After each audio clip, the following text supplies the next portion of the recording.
थे हम तो समय लगेगा जितना मिले हमारे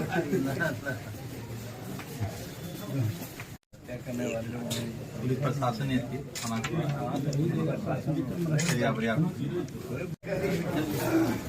चलिए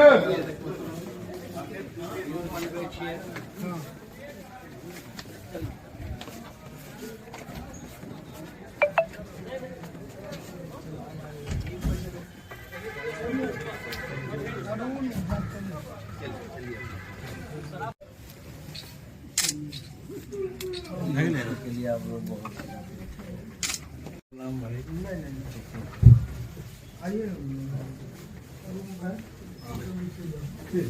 अपने शिक्षा फाइल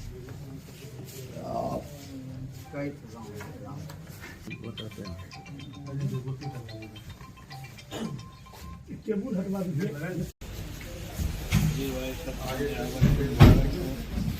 ठीक है।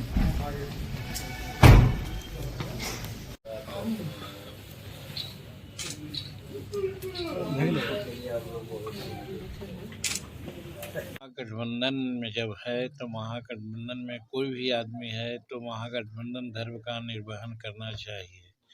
जहाँ तक सुधाकर सिंह का सवाल है, वो मंत्रिमंडल से भी जब इस्तीफा दे करके गए ये कह करके कि बहुत भ्रष्टाचार है, तो वो तो पलायनवादी नीति है। आपको मंत्री पद दिया गया तो यदि वहाँ कोई गड़बड़ी है तो उसको सुधारने की बात है, उसको सुधारना चाहिए। और न सुधार करके वो अपना पैंट खोल के भाग गए तो वो गए।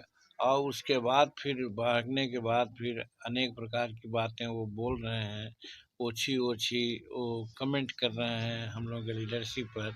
ये बहुत खराब है, अशोभनीय है, अमर्यादित है और ऐसा भाषा का मर्यादा जो उल्लंघन किया है ऐसा नहीं होना चाहिए। लेकिन ये हम जरूर कहना चाहते हैं कि महागठबंधन के सेहत पर मात्र उनके कहने से कोई फर्क नहीं पड़ने जा रहा है। खुद तेजस्वी प्रसाद जी ने भी कहा है कि वो भाजपा के इशारे पर वैसा कर रहे हैं। हम भी अपना पहला ट्वीट में कहे थे कि वो भाजपा के इशारे पर वैसा कर रहे हैं, लेकिन जब उनके पार्टी में अभी हैं और बोल रहे हैं तो माना जा रहा है कि राजद के विधायक के रूप में वो बोल रहे हैं। वैसी परिस्थिति में तेजस्वी प्रसाद जी को चाहिए था कि उनको फौरन से पेशतर अनुशासनात्मक कार्रवाई करने की और पार्टी से बाहर करने की। वो बाहर करने में जितना विलम्ब कर रहे हैं, इससे शंकाएं बढ़ रही है और जो महागठबंधन का जो धर्म होता है उसमें कहीं न कहीं कुछ न कुछ संदेह पैदा हो रहा है। इस संदेह को यदि मिटाना है तो तेजस्वी प्रसाद जी को एकदम जल्द से जल्द सुधाकर सिंह को पार्टी से निष्कासित करना चाहिए।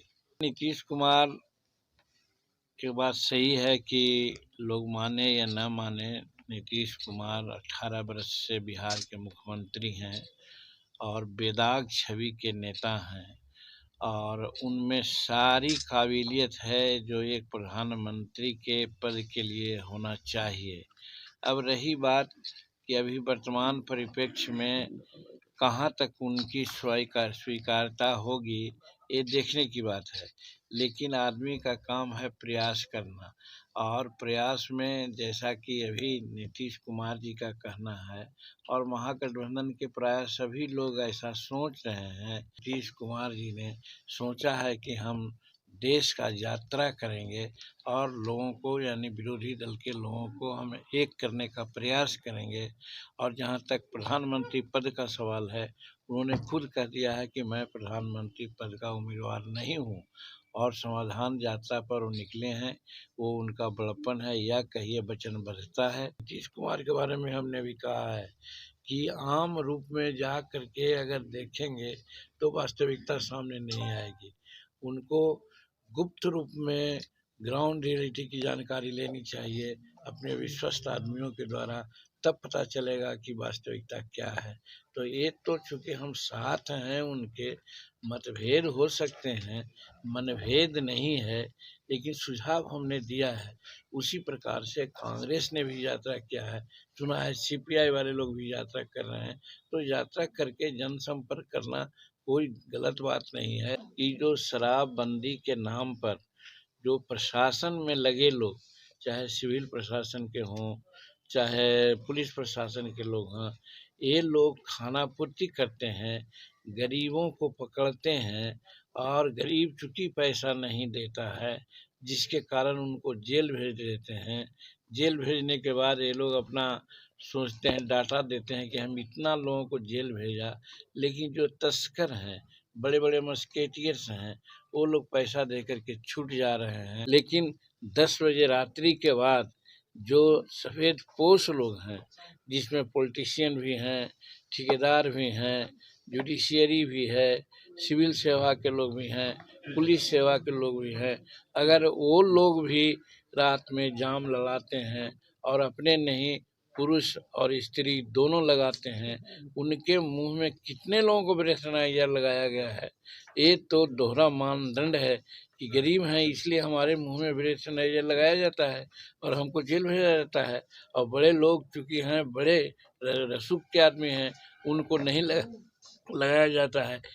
गुजरात मॉडल का नाम भी कभी कभी हमने लिया है कि ज़रूरत पड़ने पर अगर शराब कहीं न मिलती हो तो नाजायज़ तरीक़ा से लोग शराब बनाते हैं, नाजायज़ तरीक़ा से शराब मंगाते हैं, जिसके चलते बहुत सी गड़बड़ियाँ होती है।